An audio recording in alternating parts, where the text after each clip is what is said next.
Hey, welcome back. So that's slightly a little bit annoying. Cut off sort of right at the end. I was kind of going to finish up there. Didn't even actually realise it cut off, and I'd rubbed it off. But I wanted to mention as well that Saturn brings or teaches you prudence from birth. Okay, so the sun, like I was saying, the sun brings you the divine will, the moon imagination, Mercury communication, Venus sensuality and love, Mars brings the will, and Jupiter bringing reason and rationality, rational, and Saturn bringing the prudence. So this is what realistically is making us up, if you think about it. I mean, a lot of other things, you know. I mean, the moon like rules the emotions. You know, she was what's you know making your emotions work. So you know, there's other things that they're ruling here and have control of. But for I'd be here. I'd be here forever. You know, like I mentioned, you can't exalt this stuff. There's so much to learn. So yeah, that was what I was finishing up with Saturn. So I was going to keep it with just those seven gods because realistically, for the most part, we deal with seven gods because we have the seven chakras. Those seven energies are very dominant in this world. But there are three other gods. I will be including Pluto because as of late, it's been said that Pluto is not a planet. You know, he is. Okay, he most certainly is. Okay, so I will be including him. I won't be saying too much about the other three, but I will speak a little bit about them.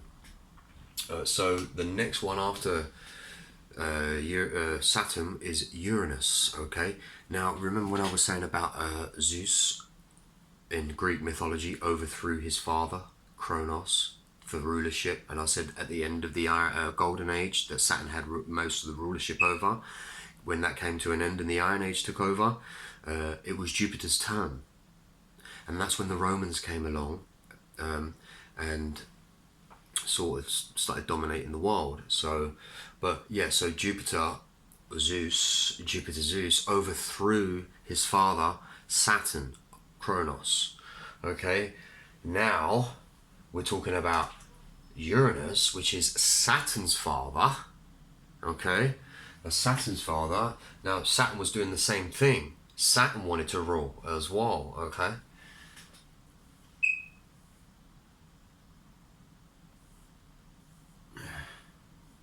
Okay, Uranus. Symbol for Uranus sort of looks like a H in the middle.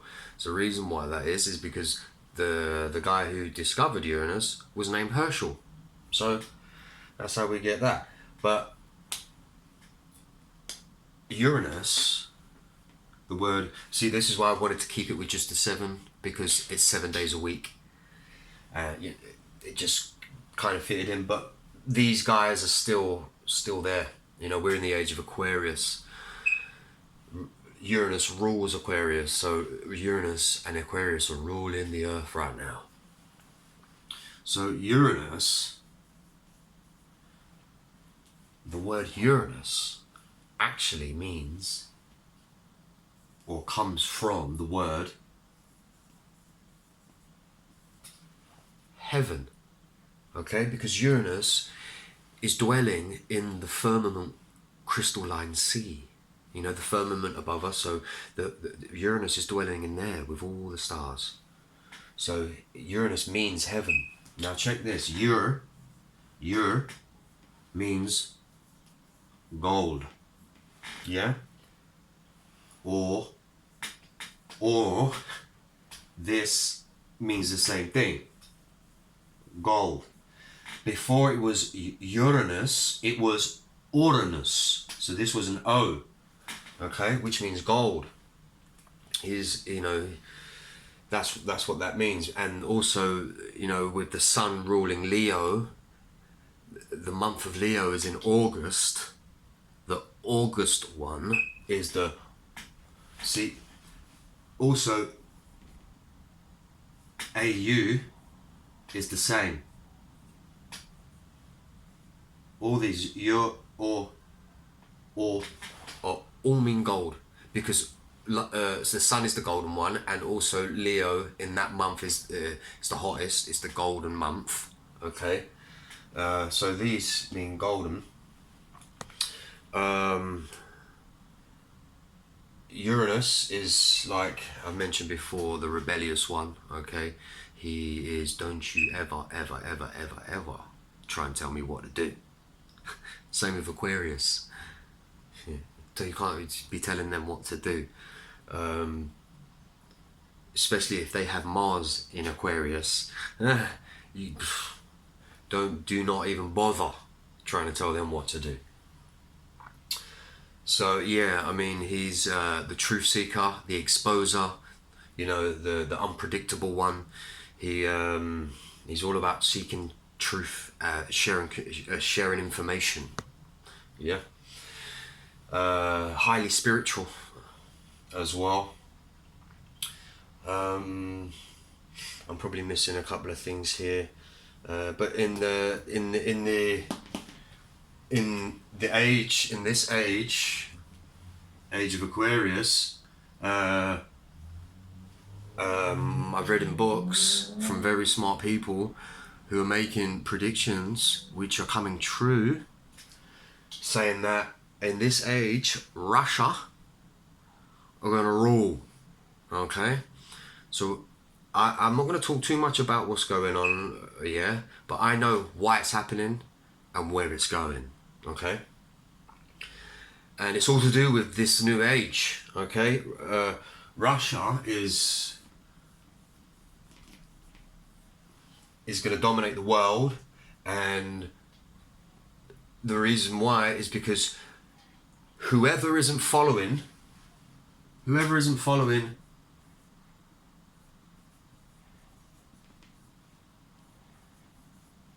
cosmic law, whoever isn't following cosmic law will be annihilated, will be done with you.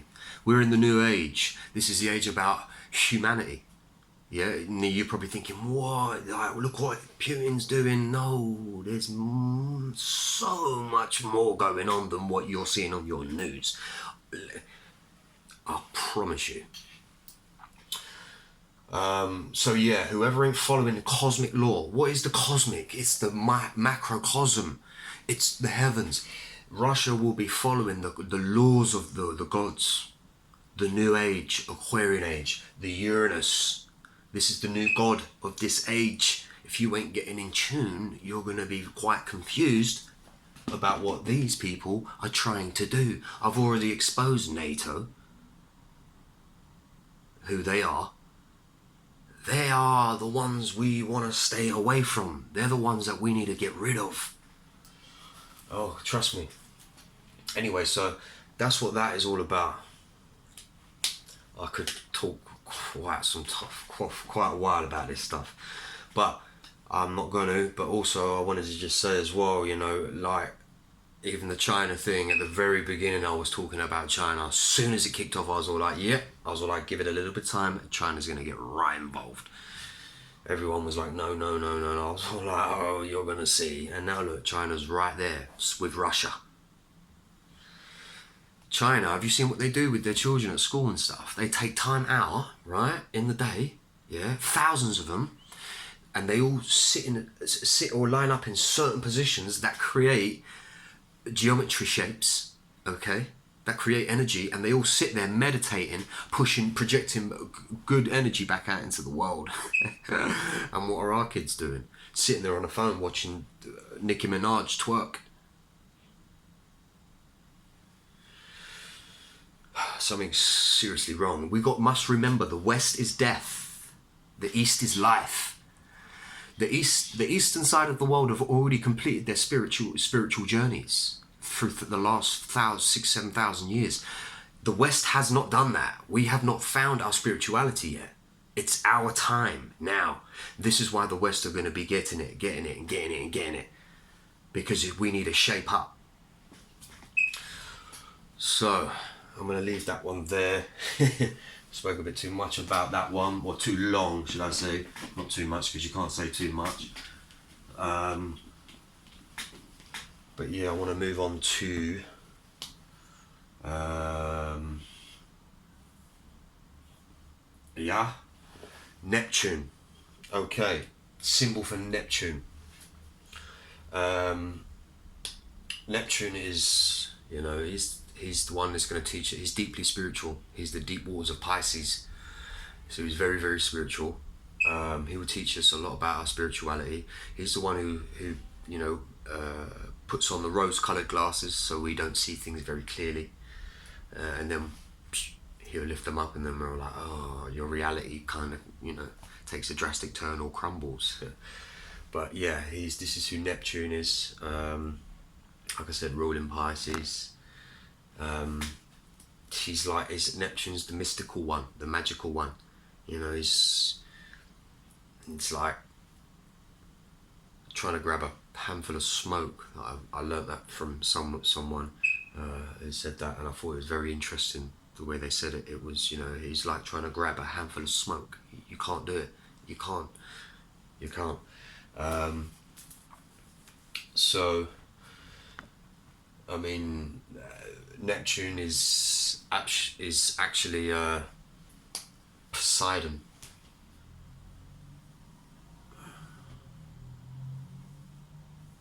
That is Poseidon's trident.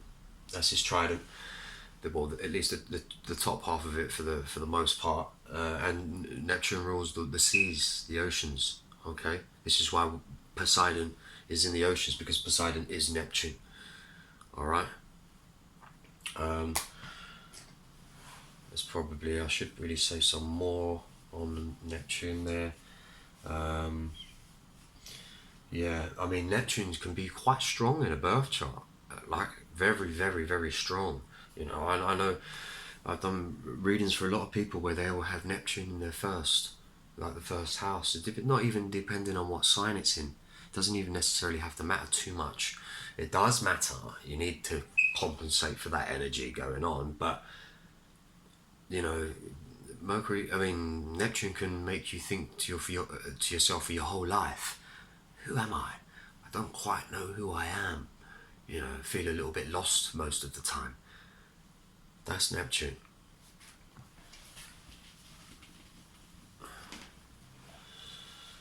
And then last but not least will be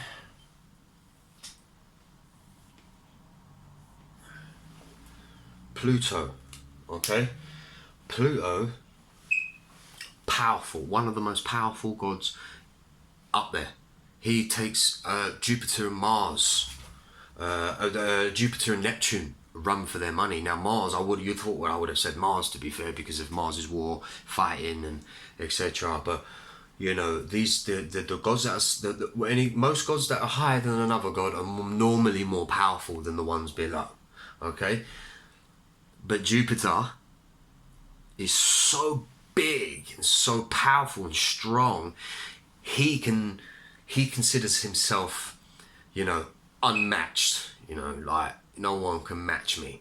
But Neptune and Pluto can, and for the most part, Pluto is probably very, very powerful. But at the same time, he's considered a dwarf planet because he's so small. He's smaller than Neptune. Mercury. Mercury's small. Mercury's a miniature planet, but Pluto is considered a dwarf, but extremely powerful. So when he's in your birth chart, like Neptune, major, very, very, the energy can be very, very strong.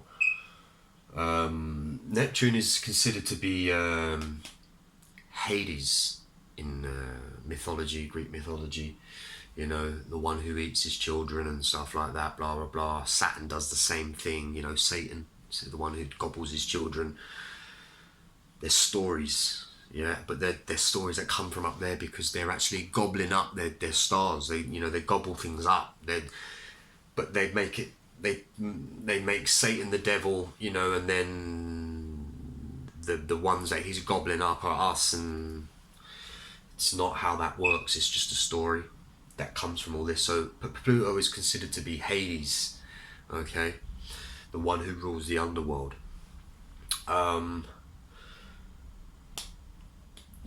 He's the one who can bring fear and control.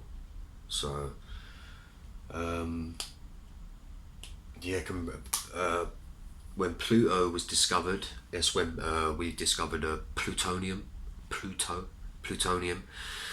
Pluto is all, destruction, only to rebuild it better.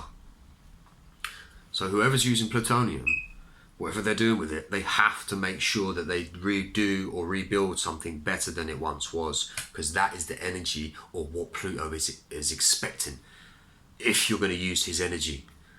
This is how I'm shocked that we're not still taught this stuff. We used to be taught this stuff up until 500 years ago, and they snuffed it out. They snuffed it out because they knew that if they took this beautiful holy science away from us, we'd forever be lost. We'd forever be questioning things. When you know this, where we come from, where we're going, what it's all about, realms, dimensions, and etc., energy vibrations and frequencies, when you can understand that stuff and put it together, syncretize it, you're going to be like, oh my life, why are we learning what we're learning at these schools? Because all the alphabet, everything, language, everything came from this. Like I said, it's the window to you. This is the eyeball. It's the window to your soul. It's the shape of the eye. The pupil in the middle there. This is what it's all about. Like I mentioned, the sun is the life giver. He's the one who gives his atoms. The atoms are life. And then the other gods are the ones that use those to create things. This is how all this is happening. So yeah, get to know who your gods are. It can be a little bit confusing sometimes when you're on the road of truth and research, but for the most part you're going to pretty much be there. You'll pretty much know. But whatever you don't know, and whatever you find out is what you didn't know. So that's pretty much what you're supposed to be learning. So, and I'm going to finish off with this, okay? So this holy science that I am basically teaching here, or sharing, shall I say, yeah, is... Let's just have a quick look at my notes here.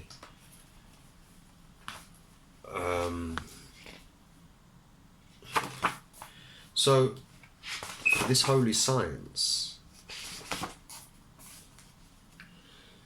a lot of people were killed. Okay. So, for most of the martyrs, okay, in history, going way back to Socrates, Seneca, Hypatia, Boethius, Giordano Bruno, Thomas More, they all died for teaching this stuff. Because this is secrets. You're not supposed to be learning this stuff. Well, the elites, they don't want us to learn this stuff. Because once you learn this stuff, you become powerful. And most of these guys, like I just mentioned, Socrates, Hypatia, Seneca, Giordano Bruno, they all died for teaching this holy science. These were true heretics, okay? The early centric Christians were called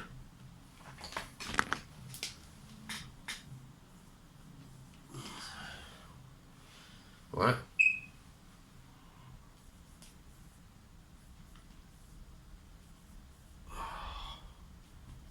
I don't know if you can see that at the end there, sorry.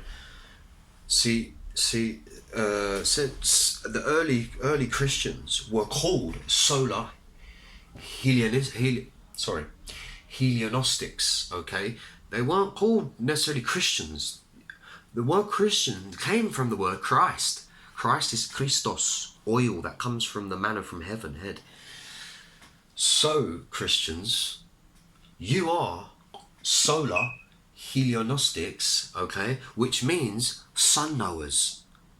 You used to walk the path of the sun. You used to know the sun. Until you were deceived by your priests and your preachers. the ones that didn't want you to the ones that didn't necessarily know about the secrets. They didn't want them to learn. You see, Sol is the sun. Helios is the sun. It's all sun, sun, sun, sun, sun. All is Atum. All is Atum. Trust me. So I'm going to leave that there. Love, light and energy to all. Aum.